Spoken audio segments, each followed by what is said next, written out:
Hello and welcome to the Blessings in the Streets podcast. I am your host, Joseph B. Roberts, and in the studio with me today is a woman who I had the pleasure of recently encountering and hearing about her story.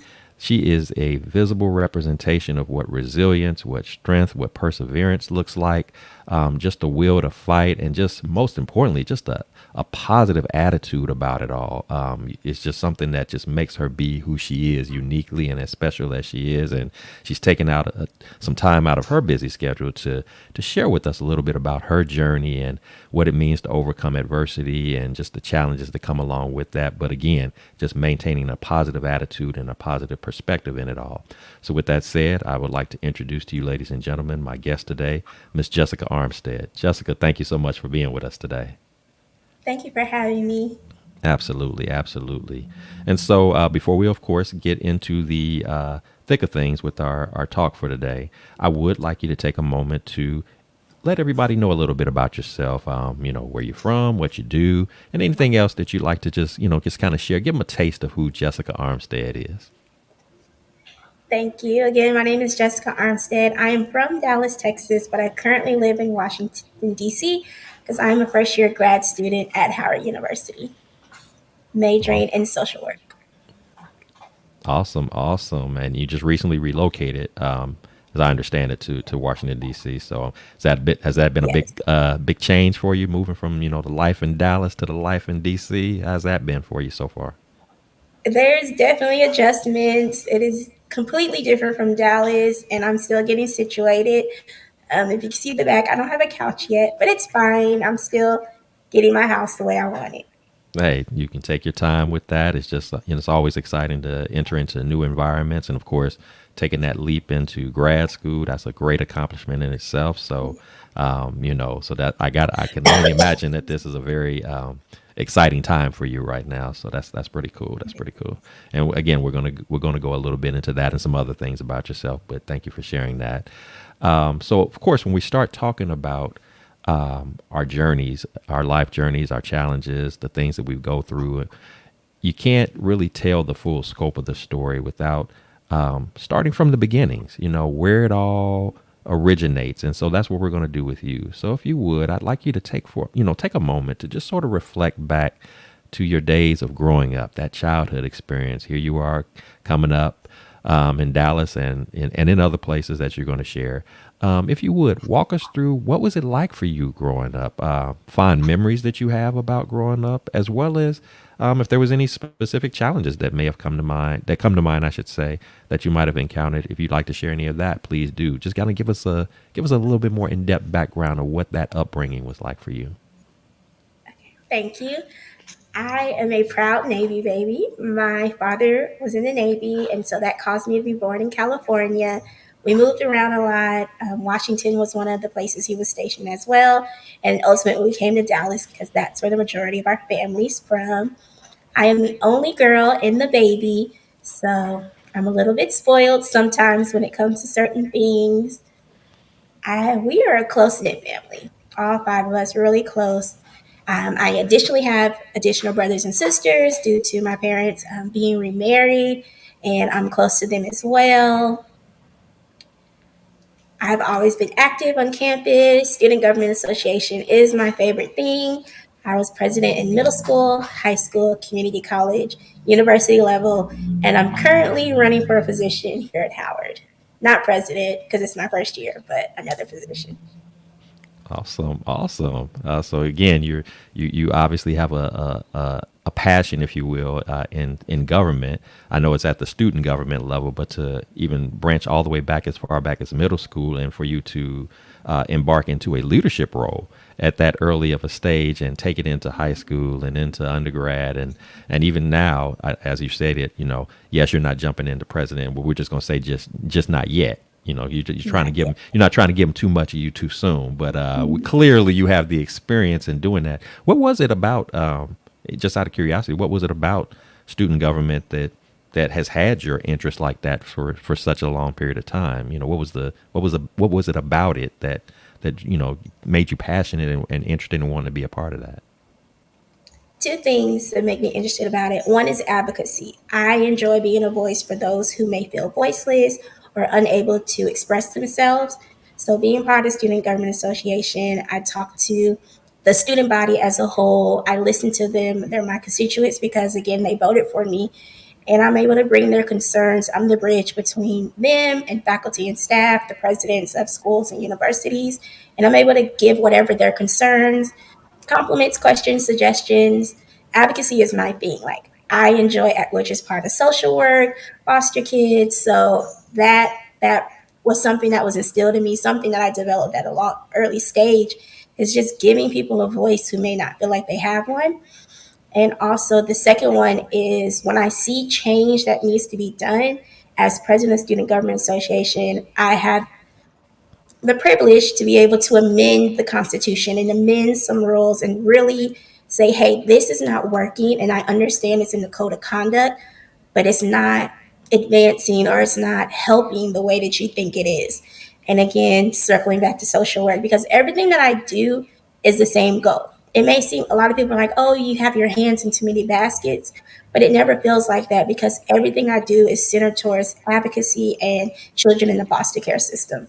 So that introduced me to policy and how to implement it, the struggles you get, the pushback that you receive for trying to make a change, because things like laws and constitutions and code of conducts and amendments, it's people don't really want to see it change because it's in black and white and there's a lot of work to make it happen.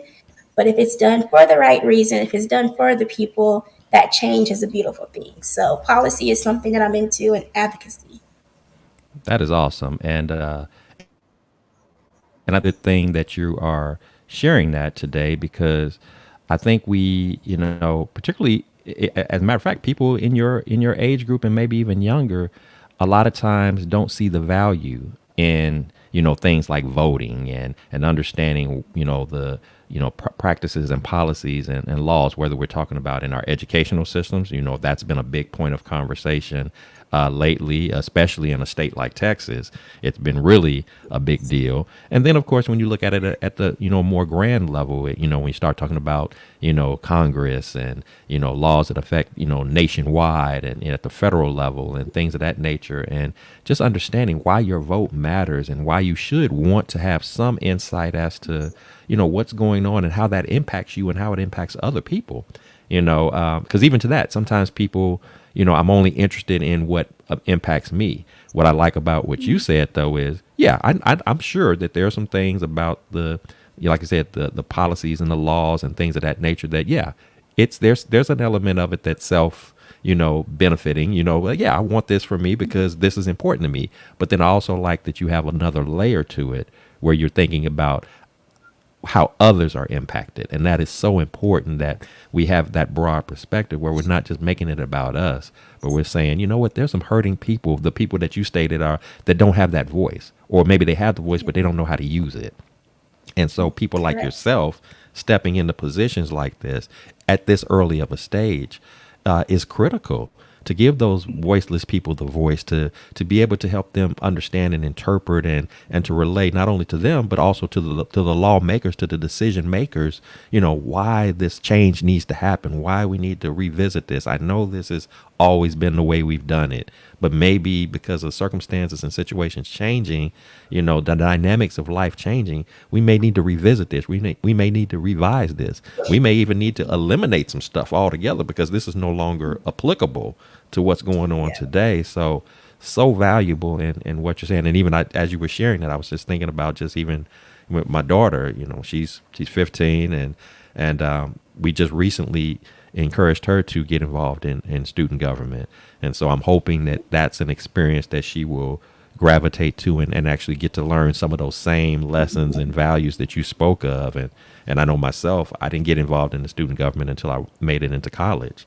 And just what that experience was like. And as you said, there are some challenges with it. You get some pushback. Yeah. You get some folks who, even at that young age, you see some elements of what you see on TV at the big level stage where people are fighting for their causes and their stances and things like that. I've run for student government president before. I know what that experience is like, the good of it and the mudslinging part of it and all that.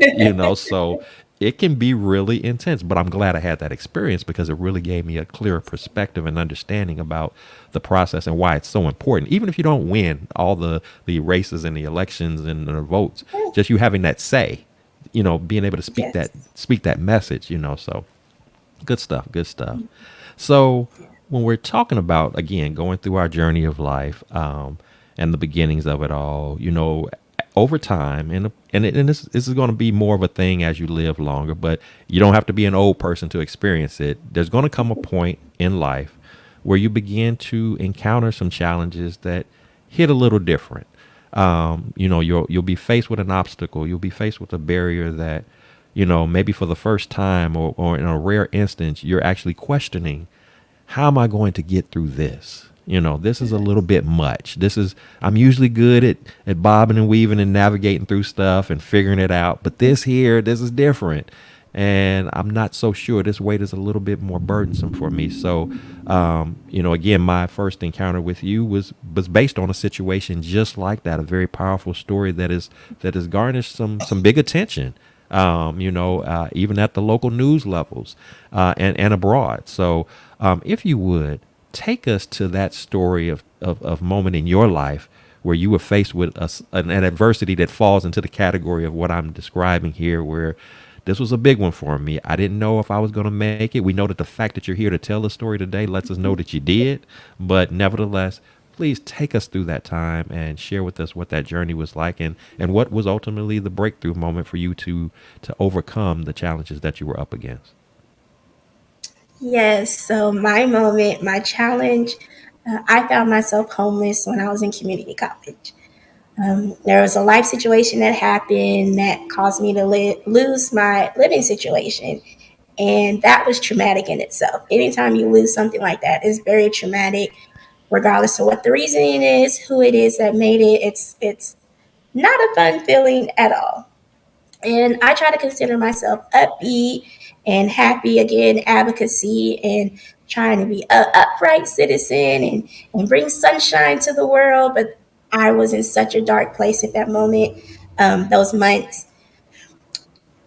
I I still tear up about it, even though again, like you said, I'm out of that now. But in those moments, I did not know how I was going to get out of it. I didn't know what my next step was going to be. I was still trying to see what my current step is and what I'm doing. But throughout all of that, I just knew I needed to stay in school. I knew that I needed to continue with my education journey, and I knew that I needed to continue with the help and advocacy that I do on campus. So I just hid it from everyone. It comes with guilt, it comes with shame, embarrassment. It's a lot of negative connotation about it because there's a lot of stigma. Um, you feel like, okay, I'm supposed to have it together. It's one of the basic needs. From Maslow's law, like you're supposed to have a shelter over your head. So I just acted like I did. I couch surfed and I slept on people's couches. Um, I slept in my car a few nights. I would work out on campus and take a shower on campus. So no one thought anything of it because I'm working out and before school. And of course, I don't want to go to school in my gym clothes or smelling like sweat. So taking a shower, it didn't bring any attention to myself. I started to join other clubs other than Student Government Association because they would have events on campus and I could eat on campus and eat at these events. So I was able to supplement food and the lack of having some.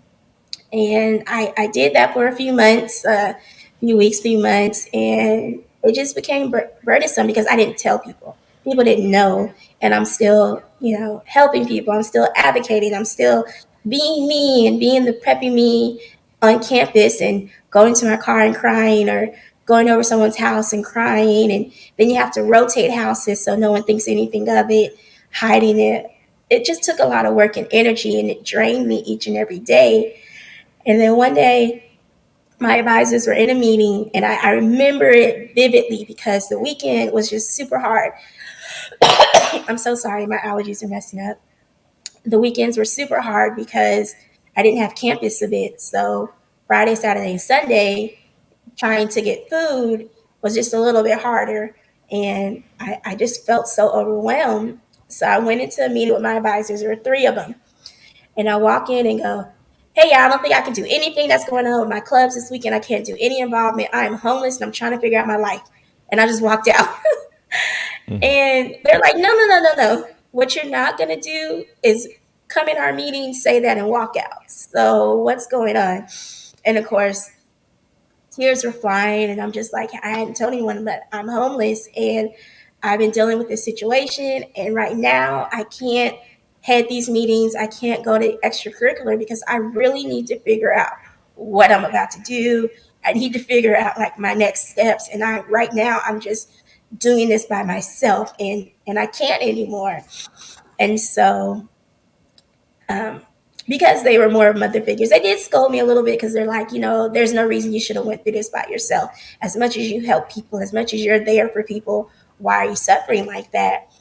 And within a week of telling them, I received just some government assistance with being able to supplement my food. And I received a job on campus working in the food pantry, which became my haven, my healing place, my place of peace. We just started the food pantry, so no one was in there working it. And I was able to make it more of a shopping experience because I know there's a negative connotation, especially with us younger people, with food pantries and clothed pantries. And, you may feel like asking for help is a horrible thing or it could be scary because it definitely was for me, um, especially that time I asked for help. And hindsight, and even in that moment, I was going through all of this for this amount of time period, and told three people, and within 7 days, and it was shorter than that. We took care of it super fast, but within 7 days, I had a job. I had government assistance to help me out, and we started making a plan on how I was going to get housing. So in that moment, I realized that like I advocated for others, but not myself. And Mm. when I asked for help, which was again could be a very scary thing, I received it in abundance of more than what I expected. So being in the food pantry, like I said, it became my haven. I wanted it to be a shopping experience. I would have music playing. I would have a positive attitude. I would reassure people like, hey, people need help. I need help. I use this pantry once a week because that's what we were allowed to do. And they're like, you're the SGA president. You use the pantry? I do. So it became more popular. It became, yeah, I'm going to the pantry, y'all. And they would come in groups and a place of healing. Many times I had to close the door, and me and a fellow student and I would cry because struggles are real. And and then fast forward a couple of weeks, maybe about a month and a half or a couple of weeks, I was able to get housing with assistance with, of course, my paycheck and my advisors. And I remember I'm like, oh my gosh, y'all, I'm about to get some keys. I'm about to get housing. I'm about to, like, I'm supposed to have somewhere to lay my head and da da da da. And everyone's like, what's the big deal? It's your first apartment. And I'm like, oh yeah, I've been homeless for the last couple of months. And people are like, wait, you can't just say that. Like, how have you been homeless? Like, I've been coming to you with problems about relationships and friendships, and you've been heading all these meetings and in class with me and helping people with food, and you've been homeless this whole time. I'm like, yeah, I have. I've been suffering in silence, and when I asked for help, I got it. So I was able at that moment, even though I consider myself an advocate, I guess I didn't consider asking for help necessarily. For me, in that situation, helped me to help people to say, hey, it's okay to ask for help. You don't have to be embarrassed. Obviously, I didn't have to be in that situation because I wholeheartedly know that if I would have told them in the beginning, I wouldn't have gone through those times of struggling. I wouldn't have had to couch surf. I wouldn't have had to, work out in campus and take a shower on campus and be at all these events if I would have just asked for help in the beginning of my situation. Wow, that is a phenomenal story. Of course, first off, I want to start by saying, thank you for being transparent and sharing that. I know that, as many times as I'm sure you've told the story, it can never be easy to tell, as you stated. Sometimes you just kind of tear up thinking about it, but Yeah. so much to unpack here because, as you stated, you know, just even a moment ago, you said, I wouldn't have if I would have asked for help sooner, then I wouldn't have never gone through all that I had gone through. And logically speaking, there would be many who would say, well, yeah, duh, you should have asked for help sooner so you would have never had to go through this. But what we're not understanding, and what I want to make sure that people get, is the fact that, when God places a calling on you to do a work, um, we don't want to ever dismiss the challenging, trying moments that we have to go through. And so God already knew what he was setting you up for, but he also knew that you had to go through what you went through in order to be prepared and equipped to take on that assignment the way that you have, so that's why I love the way when you said, when the opportunity came for you to get to work in the pantry, you said this was something that existed, but nobody was really working it. So God had to prepare a person, which was you, to be able to be in that position. And he had to make sure that this wasn't just some random job posting on the wall, now hiring somebody to go in there and work the pantry, because the spirit, the heart, the mindset that would have been necessary to transition it from just being a job to being, as you refer to it as an experience, that wouldn't have existed. There would have just been somebody there because they're there and they need the money to get the check, here, this, that, the other. And it would just been, very random, very non-feeling, non-empathetic, all of that. But you were able to bring all of that to that position, to that experience, just in those few months that you were going through your storm. And again, even as you were going through those storms, that storm of homelessness, you might have felt alone, and you were physically, but you weren't alone in regards to the fact that God was there all along. He was giving you the keys of what to do. Okay, Jessica, I know that you don't have a physical residence right now. So this is how, while you're going through this training, if you will, this workout, if you will, this is how we're going to navigate this. So to make sure that you're clean every day, go to the gym and work out, bring your clothes. Nobody will ever suspect anything, because it'll, like you said, it'll just seem a natural flow. And guess what? That worked. Get involved in a couple of more activities, because that's going to connect you with some food sources so you won't be hungry. Do that. He was constantly pouring into you, strategies that were going to help you to survive and maintain while you were going through this storm. He was being your ears, he was being your eyes to let you know exactly what to do. And just when it was going to get to that point to where the training was reaching its conclusion, he ignites in you, okay, now it's time to go ask for the help. Now he was also preparing those advisors, whether you realize it or not, he was preparing them to receive your story. That when you walked in that room and said what you said, that they were going to be prepared immediately to respond to it. To make sure that you got the job, make sure that you were getting in position to get your money flowing again, to get your housing and all of those things. So those things are not, when I look at stuff like this and I hear stories like this, I don't take that lightly. This was not an accidental thing. This was not a lucky chance that just happened upon you. This was all divinely designed, because there was a bigger purpose for you to serve. There was a bigger calling that you didn't know about in the midst of that homelessness, but it was all setting it up for you to do what you're doing. And you've not only jumped into that, but you've taken it to new heights and to new levels. And like I said, you've created an experience. You've been able to cry with people, to pray with people, to love on people, to make people feel unashamed about having to go to the pantry to get help. It's like, oh, it's okay to come here. I don't have to feel like I'm less than, or my value is lowered because I need something. Everybody needs something sometimes. Everybody needs some help from someone. I don't care, what they say, what they do, what kind of backgrounds they come from. We all have a need. And as you already know, there's a lot of people walking around with that mask on, fronting basically like everything is all good, when it's really like they're suffering in silence, as you shared. And so when you have people like yourself, you can draw that out of people. You can make them feel comfortable in asking for help. And again, that's a divine gift and assignment that's been placed upon you, that you, again, have just been building and building and building on. And so your story, that's what just makes your story so wonderful, so powerful. And as I shared at the top of the show, my original finding out about you was through that story. And like I said, it was a story that just wasn't just at the local level or at your school or amongst a few advisors. This was something that would ultimately elevate to where it becomes a news story for you. So I'm curious if you would share with the audience, like, how did it get from just, hey, I told some advisors, maybe a couple of friends knew, I'm just on my campus and we talked about it a little bit. How does it go from just that to it's on TV? Jessica's in the news. Jessica, you Google Jessica right now. Anybody listen to this broadcast, and you're going to see her pop up all over the internet with this story. She's not the first homeless person, but why was your story so special that it would elevate to this level? Kind of take us through that. How it even got to that point. Yes, and it's similar to what you said. I had a mentor after everything kind of calmed down. I'm so sorry.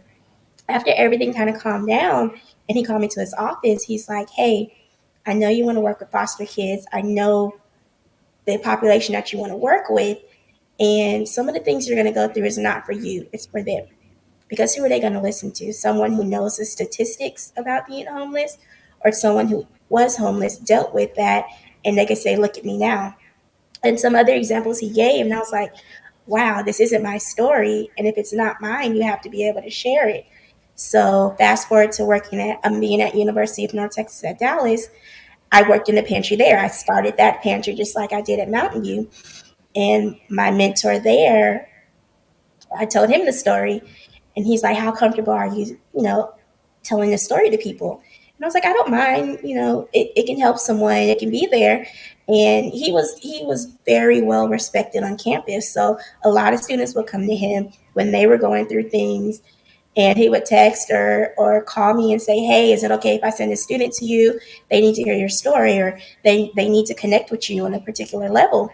And so I would pantry again, ministering and sharing this, and again bringing awareness to this pantry on a university level.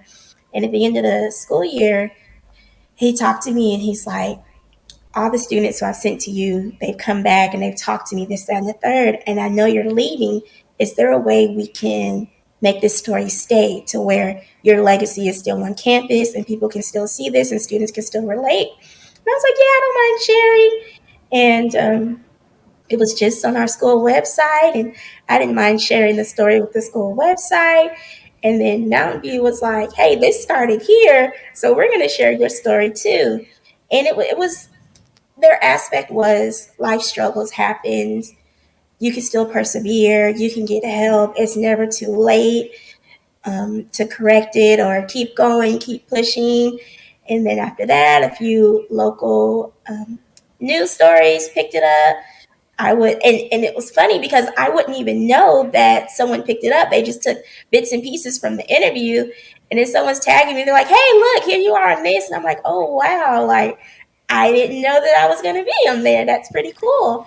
And then I got the phone call from NBC, from a local station, and they're like, "Hey, do you mind sharing this? This is a story that people need to hear. This is a story that is very inspiring. Do you want to share it?" And so I'm like, "Yeah, I'll share it." Again, I'm just telling this story as I've told it many of times. And it's like, okay, cool. And then when it aired, my social media, the amount of messages that I received in social media, people saying, "Hey, I quit because I was going through this situation, or I got married, or I got pregnant, or I had to go to work.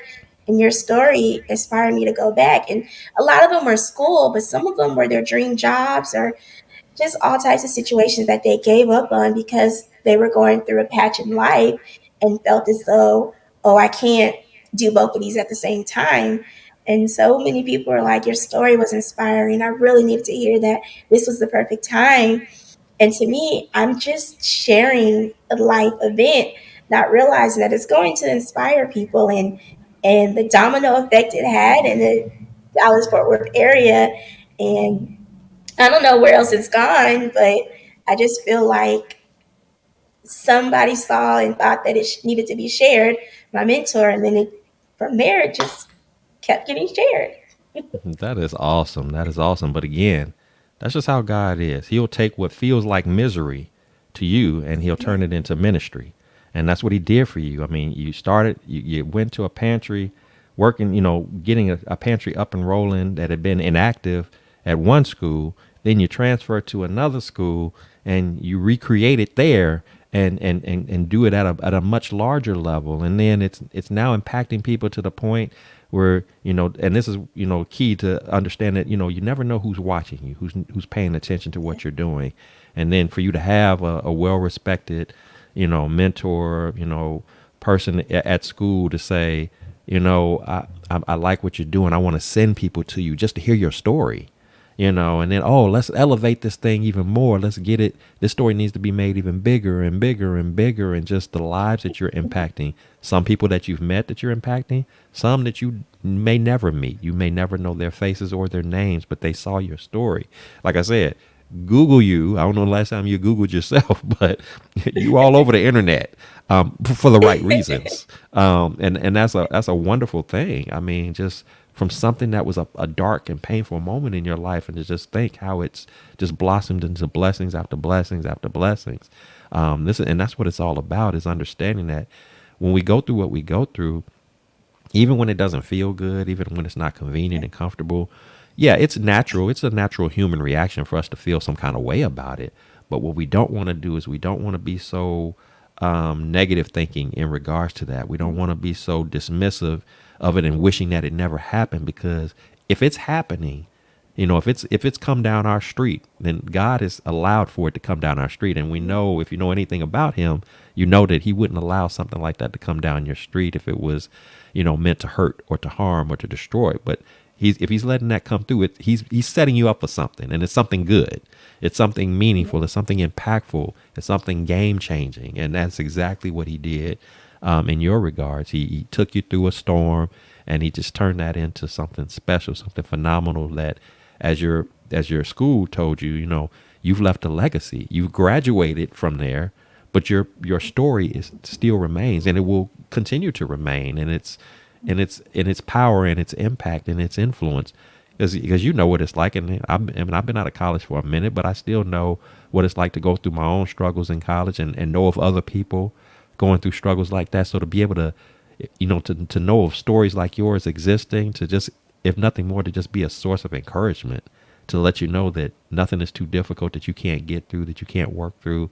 That's a big thing. That's a powerful thing. And so I love so much that, you had that opportunity to, to share in that capacity in the midst of what it, how it originally birthed itself, as being a challenging situation for you. So with that said, I'm curious. This is kind of a two-part question. I'd like to know, what process do you like to go through? What works for you when it comes to dealing with adversity, whether it's something really big or even if it's something minor? What is your routine? What is your regimen? Because one of the things that I do know that stands out about you, and I would like for you to, and you probably will speak to this, but I would, if you hadn't planned on it, I would love for you to speak to it. It's just, how are you able to, in the midst of adversity, like what you just described to us, how are you able to even just maintain that positive attitude, or being as you said, you were a Navy baby, moving around from place to place to place to place. That can be very trying on a kid growing up. How are you able to stay upbeat in those moments, in the moments of homelessness, and just even as you deal with adversities right now, whatever those adversities may be? What is your way of just sort of keeping it all together and working through? What's your routine that you do, that you would please, if you would share with us? What is working for you? Because something in what you might have to share may be something that we all need to draw from. Because as your friends and as others said to you, like, we've been coming to you with all our problems, all our situations, and you've been helping us and loving on us and encouraging us and supporting us. And here you were going through a dark moment. How do you do that? Because truth is everybody's not built like that. So Yeah. kind of walk us through that healing process, and what you like to do when facing adversity and keeping up that upbeat attitude. Thank you. So you mentioned the Navy baby. With moving, like you said, a lot of children would find that difficult. I made it a game. Every time I went to a new school, I tried to see, okay, how fast can I make friends? How fast can I get the status that I was at this school? How fast can I do this? And I think I knew that we were going to move. There's nothing I can do about it. My old friends are back at this school. Our house is back in this city. There's nothing I can do about it. So it's like, move on in a way and be positive. Like, even though I was young, and the concept, of course, I could articulate it now, but I didn't know what was going on. But I just knew, like, things happen and they're going to happen. And I can either be sad about it and mad that I moved and miss out on friendships and miss out on potential mentors and miss out on trying out for basketball because it's not going to be like the basketball team at my old school. So there's no point in me sulking in it because it's happened. There's nothing that I can do. I am in this situation and it's already horrible. So why would I add to it and be negative? Why would I add to it and make myself even more down internally? So it's like, okay, you're in this situation, make the best of it. You're here, do what you can to bring joy to it. One of my one of my counselors that I had while I was going through this, and she got real with me, and she's like, "Okay, I like that you're positive, but do you process things? Do you go through things?" And I'm like, "Yeah, I'm okay." And so she will always emphasize it, and she's like, "I'm going to say this, and I don't know if it's appropriate, but you have a way of putting dog poop in a pretty little box and with sparkly." Gift wrapping, and you put a pink bow on top of it, and you just make it so pretty. But she's like, at the end of the day, there's dog poo in this in this box, and you need to acknowledge it. And I would tell her, like, I do acknowledge it. Like, I don't ignore the hardship. I don't act like it doesn't exist. I live through it. But, like, we know the world and how it is. We know when you walk outside, anything can happen. Everything is happening. The news seldom has stories like this, which I think is another reason it picked up the way it did, because that's not what we see on the news, the positivity. And it's like, I'm not going to add to that. There's external hurt, external pain. So I'm not going to put that internally in me because it doesn't help. So I choose to be positive. I choose to smile. Every day when I walk out, I say positive affirmations to myself in the mirror. So that way, if I don't hear anything positive externally, or I don't hear anything positive to me, I tell myself that I was great. I told myself that today's going to be a great day. I told myself, hey, you're going to make someone smile. One of my mantras, I live by the three L's. Each day I laugh. Each day I learn something. And each day I show or tell somebody that I love them. And doing that, it makes me happy. It makes me call and reach out to people. My grandmother, she was the recipient of love all the time. I'll call her and tell her I love her, show love to her.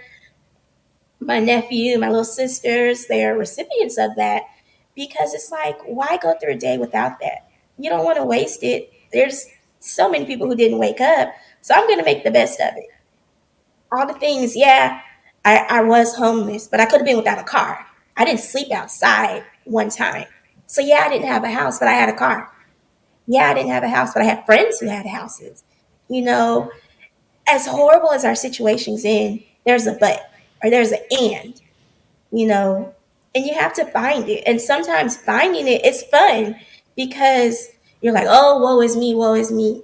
But this, it could be worse, but this, it could be this, but this, you know, God doesn't put more on us as we bear, as we can, than we can bear.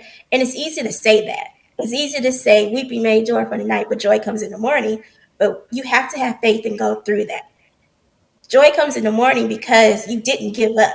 Joy comes in the morning because you allowed yourself to be here at nighttime and knowing that the sun was going to rise each day. Each day is new. And that's what I love about it. You know, you don't have to take the things that happen today. It happened. It's done. You know, my dogs, love my dogs to death. If my dogs run across the street tomorrow, yeah, I'm going to be mad about it, but I'm not going to be like, oh, I know you're going to do it again. I'm not going to speak that to existence. They're going to get their little scolding, and I'm going to have faith that I hurt their feelings enough that they're not going to run across the street again. I'm Wow. not going to speak that I'm going to be homeless forever. I knew at some point I was going to get shelter. That was one of the things I said to myself. This is not you. This doesn't define you. You're going to get out of this. I told myself that daily because I spoke it. Eventually, I'm going to get out of it. I don't know how, I don't know when, but eventually, I'm going to get out of it.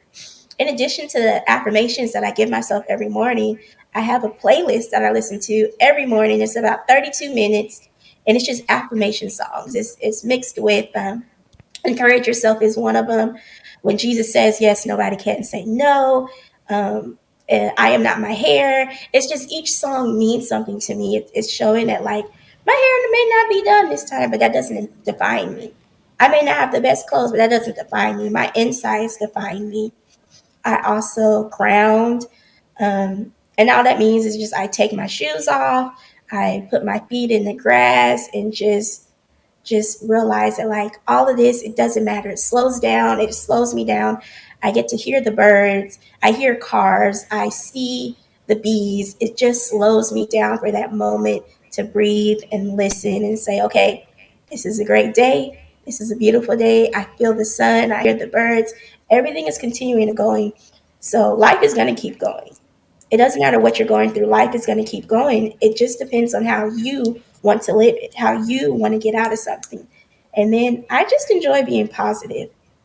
I hear all the time, oh, your smile, it just brightens up my day. I enjoy talking to you. You make me happy. So even when I may not want to be positive, it affects somebody else. And in turn, it makes me feel good. Hey, I made your day. Hey, this may be the only smile you get today because I smiled at myself.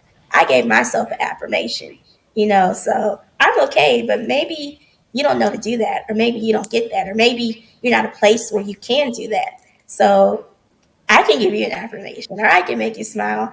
And again, that makes me happy because that's what I'm going to do when I'm helping these foster kids. I got to smile through their stuff. I got to give them affirmations. I got to show them that somebody cares, that somebody loves them. I have to teach them that you can go through this and you learn. And hopefully, throughout it, my quirkiness can make them laugh. So, the 3 L's that I live by, I do try to give that to others. So, that's like my daily pick me up. And I drink tea. I love tea. I tell people all the time, because like, you're always drinking tea. And I tell them, if I can't have my tea time, I'm doing too much. I'm saying no to Mm, myself and yes to too many people to where I can't spend 20 minutes brewing tea, letting it calm down and just drinking it. So mm, that's my way of making sure that I'm giving myself 20 minutes a day. Not when I'm getting ready, just sometime throughout the day. Like I'll keep tea on me. And I may do it at school. I may do it at someone else's house.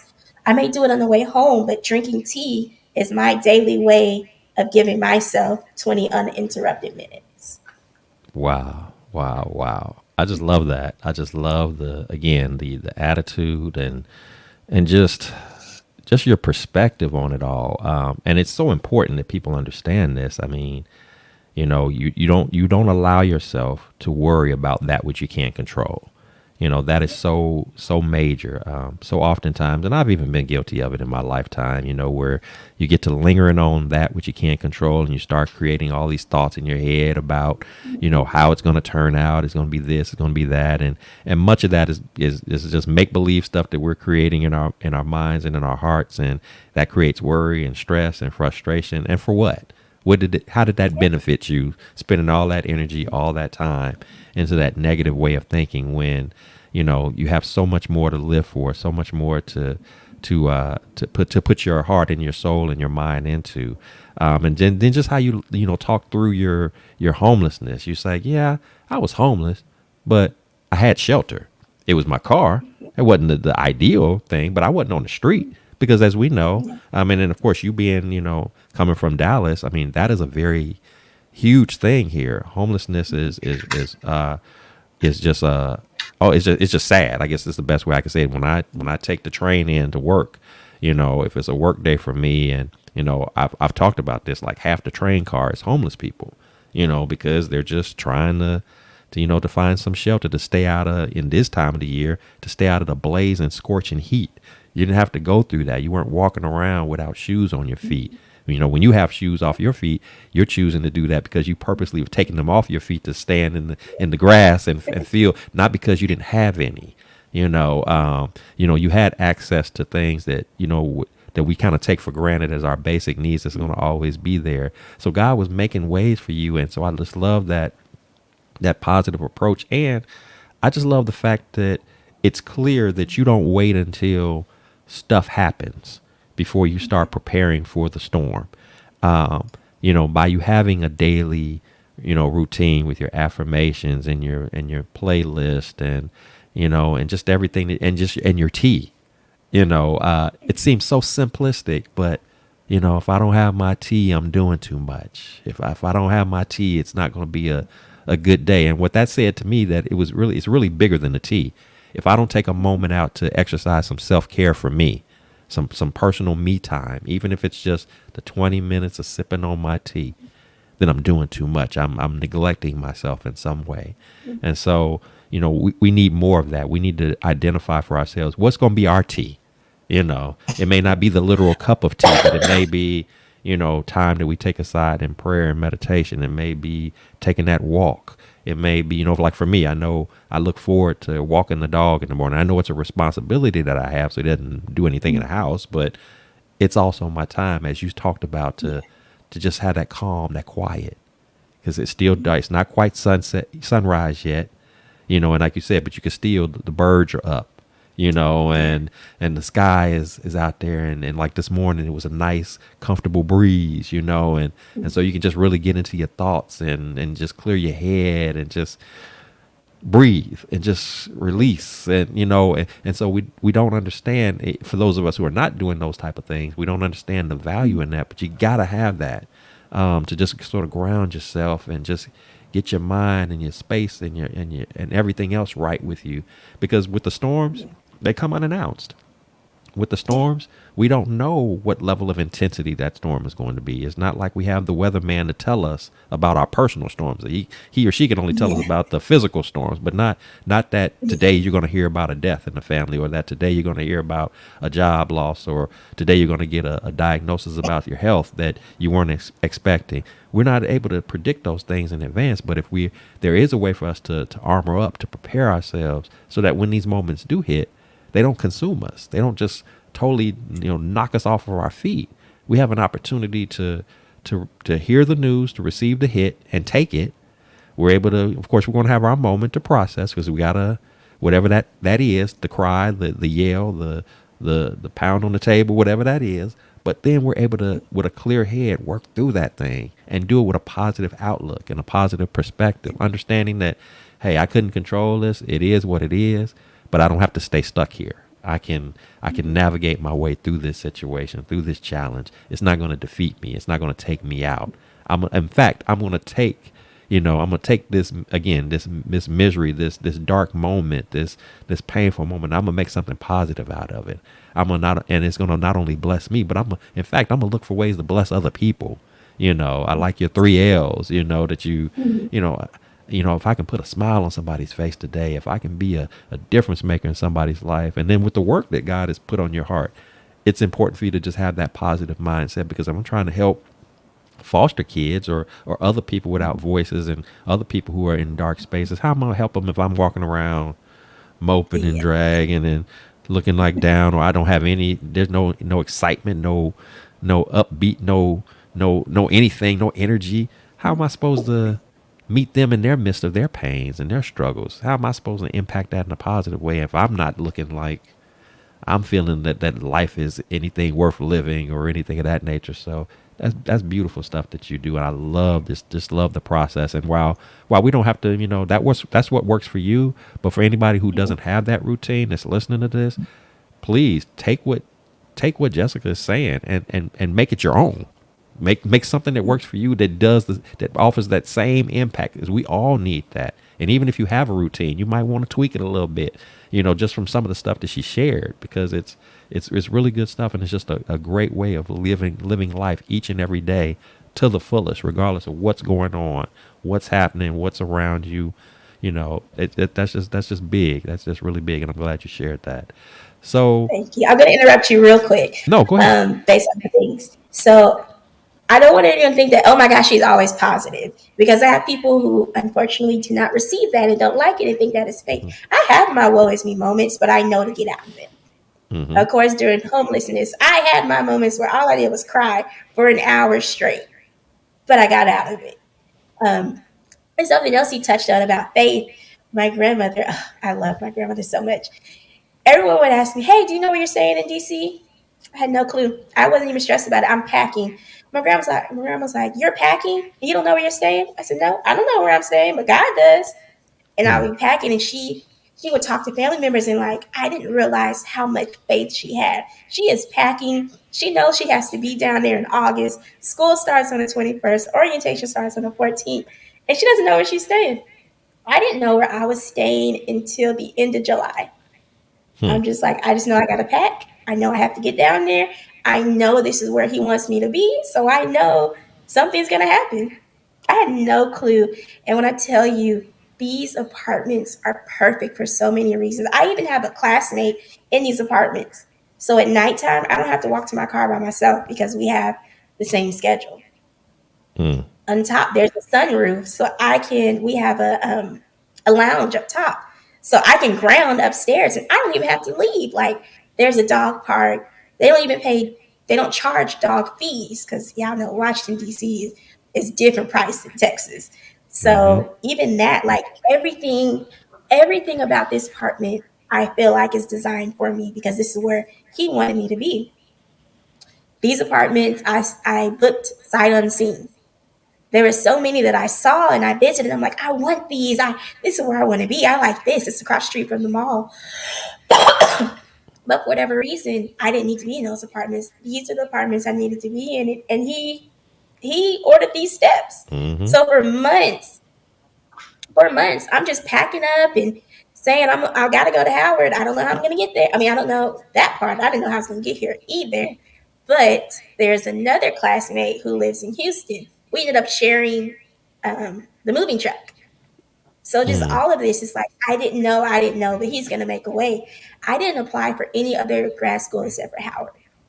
They say you're supposed to apply to a lot of them because you're not going to get accepted. And I was like, no. And even waiting for it, they're like, have you heard anything? But like, I know I'm going. I'm just waiting for Howard to know that I'm coming. That was Mm. always my response. I know I'm going. I'm just waiting for them to tell me that I'm going to be there. Waiting for them to figure out that I'm coming because I Right. know I'm not going to put my effort into any other school because I need to be here for whatever reason. And I still don't know personally, but this is where I need to be.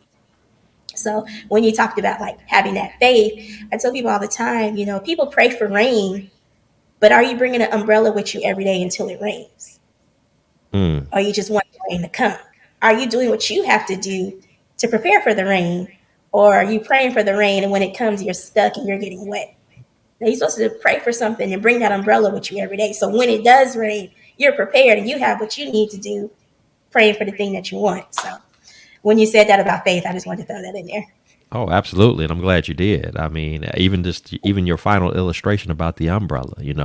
Again, you come from Texas. You know how it's been a blazing hot streak here, and and it's like, and many of us have been, oh, please rain, please, temperatures go. Are you ready for it though? We're really good at asking for, well, we have instances where we don't ask, but we're confused about why we don't get what we need, why we don't receive. And then we have situations where we do ask, but then we're not taking steps to prepare for what it is that we've asked for. We just want somebody to just give it to us. It's just supposed to just happen, without any preparation, anything of that nature. And part of that preparation, as a believer, part of that preparation is just having the faith, just believing that God is going to work it out. You're being intentional about, as you said, I'm intentional about the fact that I'm going to Howard. I'm intentional about the fact that I'm going to be there at a particular, date and time. I know I need a place to stay. I'm not procrastinating. I'm just allowing and waiting for God to speak to me as to, where that ideal place is going to be. I don't know how I'm gonna get there, but I'm just waiting for God to speak to me to make that connection on me getting there safe and sound. And this is a term that, it kind of connects to my book. Well, I'm not saying it kind of, it does. It connects to my book. It even connects to why I call my podcast what I call it. Those are blessings in the streets moments when God just moves in a way where everything just falls into place. He sets the steps just so right, just so perfectly that you get what you need at the exact point in time that you needed it, from the least likely, in many cases, the least likely of places and people and spaces that you thought you were going to get. As you said, there's plenty of places to live in the DC area. Some that caught your attention way before the one that you actually landed into. But God was very intentional. I want to make sure she's going to a city that she's never been to before. So I want to make sure that she's safe.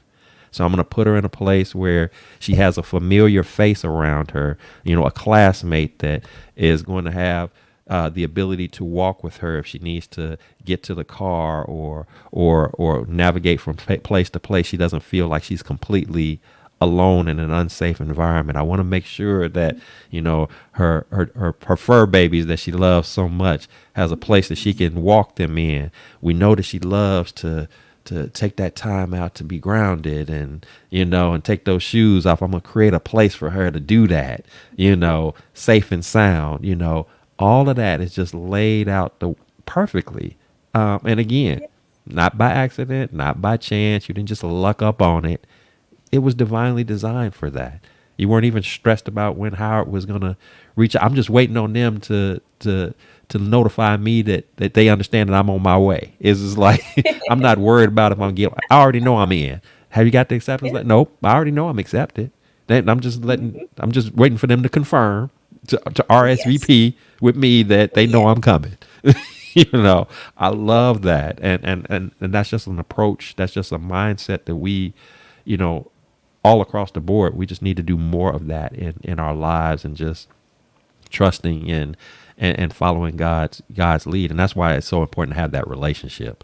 We have to stop trying to do life in our our various respective areas. We have to stop trying to do life without Him. Understanding that when we make that relational connection, it just opens up the floodgates for us to be able to do so much and to be able to get through what we would, again, quote unquote, refer to as those challenging and difficult times. We don't have to do that thing alone because we have somebody that has the ultimate power, the ultimate authority, and most importantly, the ultimate love for us unconditionally. He loves us so that He's not going to let us fail. He's not going to let us just be hanging out here in the wind with nowhere to go and no protection, no covering. He's thinking about all the details that we're thinking about as well as the ones that we haven't even thought about. The most minor of things make such the biggest of difference in our lives, all because of that relationship. And so it's just so powerful to hear you speak of, again, what I refer to as the blessings in the streets moments like that you've gone through. And that's why you're experiencing what you're experiencing, because of your relationship with God and just that faith, faith in terms of trust as well as faith in terms of obedience. Because faith is two parts in that regard. It's not just I trust, but I follow your lead. I obey what you say because I know who it's coming from. So awesome stuff. Awesome stuff. So, Jessica, if you had a chance to speak to someone who may either be currently in the midst of what you've gone through in terms of homelessness, or perhaps just going through a dark time and they feel alone, they're a little hesitant because of pride, because of shame, or what have you, to ask for help. They don't know, they're walking around with the mask on, suffering in silence, but nevertheless, just needing somebody to lean into, to talk to reach out to help them figure this whole thing out. How do I handle adversity? How do I get through this? What would be your words of wisdom that you would offer to somebody who hasn't quite yet figured out what's the best way to handle such moments? What would you say to them that you would believe would be of help to give them a clear perspective and understanding as to the route that they need to go? So no matter your situation, goodness, no matter how you feel, you have somebody. Everybody has one person that they can ask for help, that they can share the story with. You have to use your wisdom with that because you can't share with everyone while you're going in the midst of your struggle. So really deep down and look at your circle and see who is that person I can ask for help. Who is that person I can tell what's going on? When you find that right one, when your discernment lets you find that right one, they're going to be able to help in ways that you can't think of. They're going to be able to uplift you in ways you can't think of it. Nobody is truly alone. Our minds may tell us that, our situations may tell us that, but you have somebody. Find that somebody and let them, allow them to help you. And whoever it is that you pray to, whatever religion that you are, seek that power, higher power. I believe in God. I'm a Christian. Seek that power and talk to them and allow them to order your steps. Allow them to guide you in whatever step you're going to go to. Sometimes they say you have to lose everything and be at the bottom of the hole to be able to speak to your power, your being of power. And sometimes you don't have to get there. Sometimes you talk to them and get that relationship daily, and you don't have to go to that point. But again, you have somebody. Just look and see who that person is or people are, and whatever your religion is, seek them and lean on it. Absolutely, absolutely. I love that.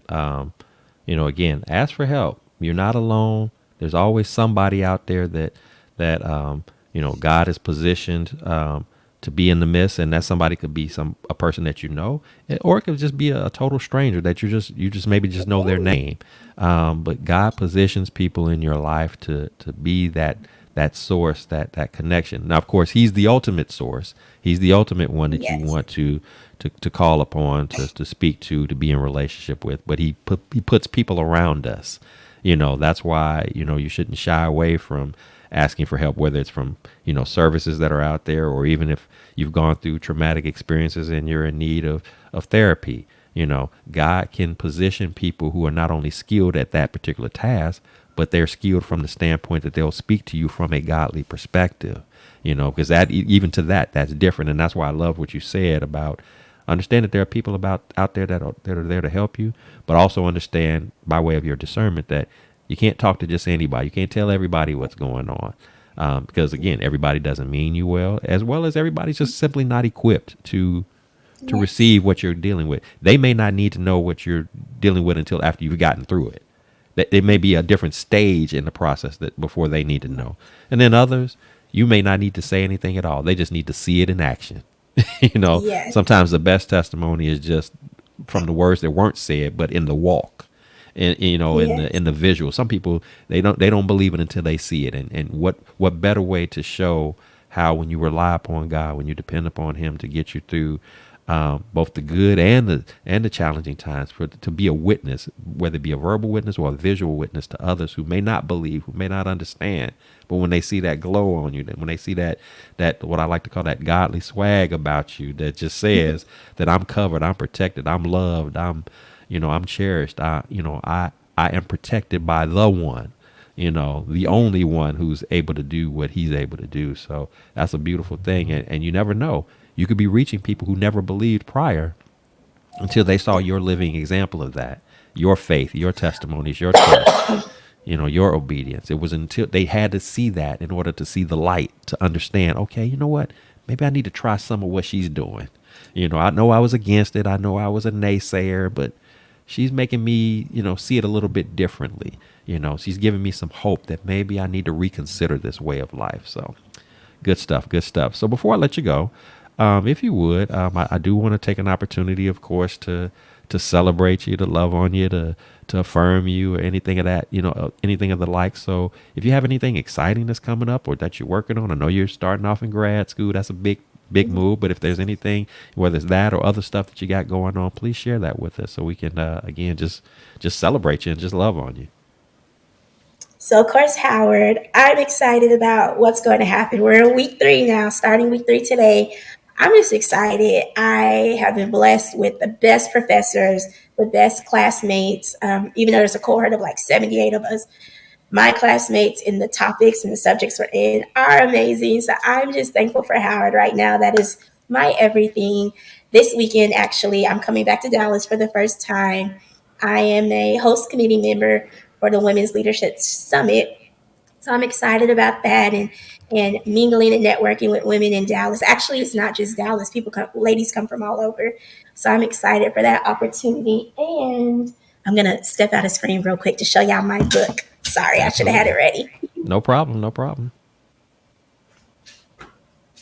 So I've had the blessed opportunity to be part of Black Women Nonprofit Leadership, and we published a book. It's called "I Said What I Said: Anthropology of Black Women in Nonprofit."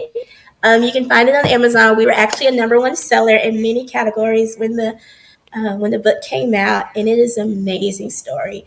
You are going to be touched. There's 32 women. We all have a chapter, and one of the chapters is going to, if not all of them or most of them, is going to speak to you directly.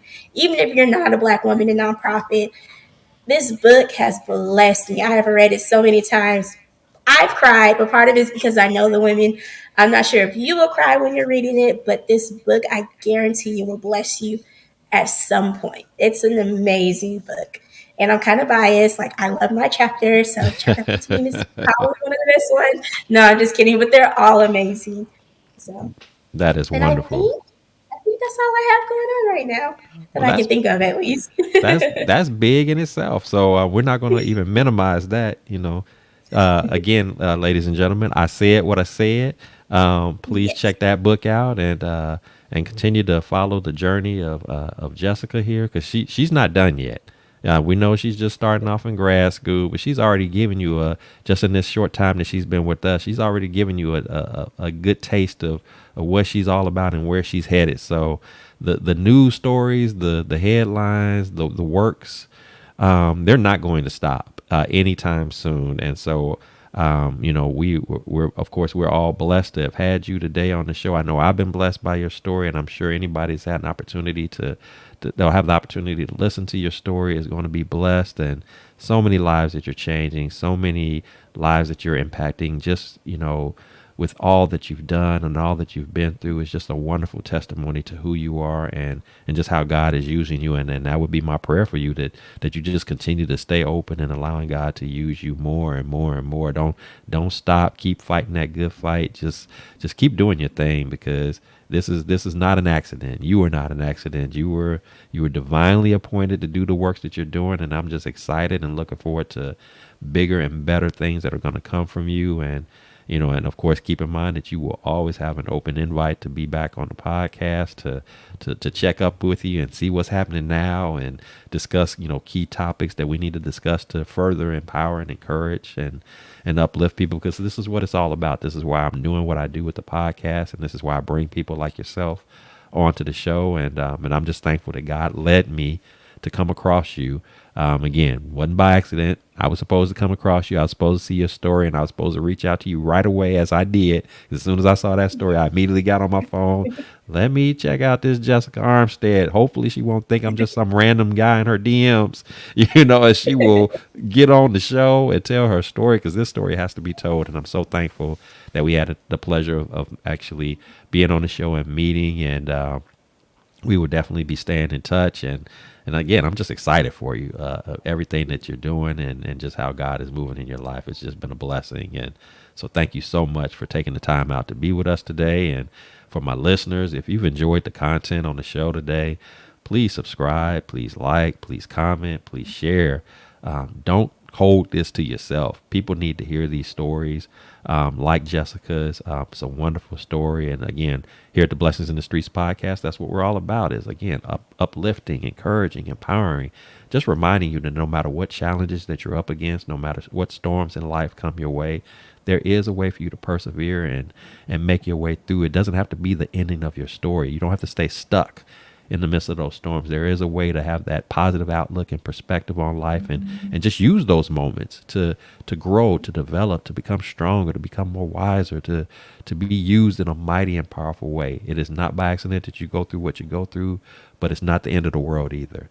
Some greatness is in store for you, and you want to take full advantage of that. So remember, here at the Blessings in the Streets podcast, this is the place where your story is your glory, where your relationships are relevant, and where your journey is your joy. I am your host, Joseph B. Roberts. Thank you so much for tuning in with us today.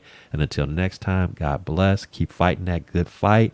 Keep that positive attitude of gratitude, and just know that you are not alone. You're not alone at all in this world and in this doing of the of life that we know it. God is always there for you, wanting to embrace you, love on you, and be there for you in every way he possibly can. So take care of yourselves. And until next time, I'll see you then.